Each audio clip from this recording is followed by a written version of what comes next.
بسم اللہ الرحمن الرحیم والصلاۃ والسلام علیکہ یا رسول اللہ وعلی آلہ وصحبہ یا حبیب اللہ۔ یوٹیوب چینل سے قاری محمد ریاض قریشی کا سلام۔ السلام علیکم ورحمۃ اللہ وبرکاتہ۔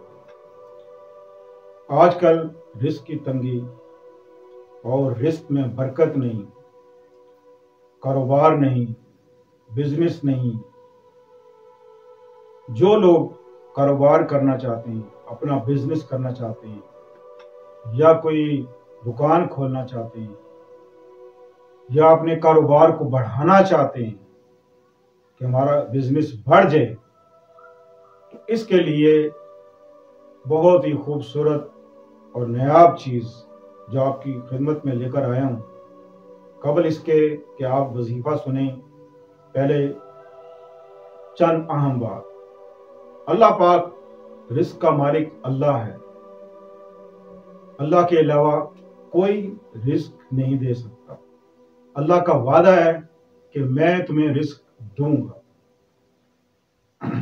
ہمارا جو اللہ نے وعدہ کیا رزق کا وہ ہے کہ ہم جو روٹی کھاتے ہیں، کھانا پینا ہے، ہمارا پانی ہے، یہ سب اللہ کے ذمے ہے کہ آپ کچھ بھی نہ کریں تو بھی اللہ تعالیٰ آپ کو یہ رزق ضرور دے گا، کیونکہ نفسا نفسی کا دور ہے۔ انسان ترقی کرنا چاہتا ہے، اپنے گھر بار بنانا چاہتا ہے، بچوں کو اعلیٰ تعلیم دلانا چاہتا ہے، اعلیٰ سکول میں ڈالنا چاہتا ہے، ڈاکٹر بنانا چاہتا ہے، وکیل بنانا چاہتا ہے، جج بنانا چاہتا ہے۔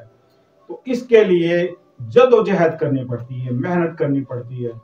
تو جتنا آپ کہتے ہیں کہ جتنا گڑ ڈالو اتنا ہی میٹھا ہوگا، اس کے لیے سورہ ہجر یہ آپ نے صرف ایک بار پڑھ کے اللہ پاک سے دعا کرنی ہے۔ انشاءاللہ عزیز آپ کے بند کاروبار کھل جائیں گے اور جو رکاوٹیں ہیں تمام دور ہو جائیں گے انشاءاللہ عزیز۔ آزمائش شرط ہے۔ ہم نے بہت سے لوگ یہ کہتے ہیں کہ ہم نے وظیفے کیے ہیں، لیکن ہمارے وظیفے جو ہیں وہ ہمارا کام نہیں بنا، بات نہیں بنی۔ تو اللہ کے بندوں بات صرف یہ ہے کہ کیوں نہیں بنتی، یہ کیسے ہو سکتا ہے کہ ہم اللہ کی طرف رجوع لائیں اور اللہ کو اور ہماری بات نہ بنے۔ اصل میں مقصد یہ ہوتا ہے کہ اللہ کو منانا۔ اور اللہ کس طرح مانتا ہے؟ اللہ تو مان جاتا ہے، لیکن چند جو اہم پرہیز ہوتے ہیں وہ لوگ نہیں کرتے، یا لوگوں کی سمجھ میں نہیں آتی میری بات، یا لوگ شاید یہ جانتے ہیں کہ یہ عام کام کرتے ہی نہیں۔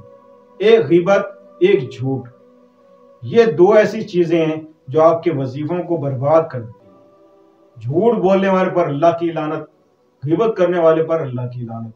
جب پہلے ہی سے لعنت پڑ جائے گی تو آپ 1000 وظیفے کریں تو آپ کو وظیفے کرنے کا کوئی فائدہ نہیں۔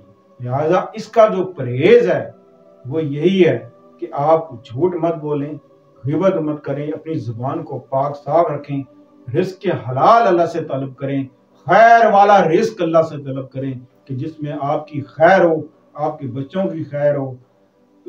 اس خیر والے رزق کے لیے اللہ کا شکر ادا کرو کہ آپ کو اللہ نے خیر والا رزق دیا ہے۔ اللہ فرماتا ہے قرآن پاک میں ارشاد ہے، تو میرا ذکر کر میں تیرا ذکر کروں گا۔ تو میری یاد کے لیے نماز قائم کرو اور زکوٰۃ دو۔ تو 5 وقت کی نماز لازمی ہے کہ آپ پڑھیں۔ اللہ ہم سب مسلمانوں کو، بہن بھائیوں کو 5 وقت نماز پڑھنے کی توفیق عطا فرمائے۔ السلام علیکم ورحمۃ اللہ وبرکاتہ۔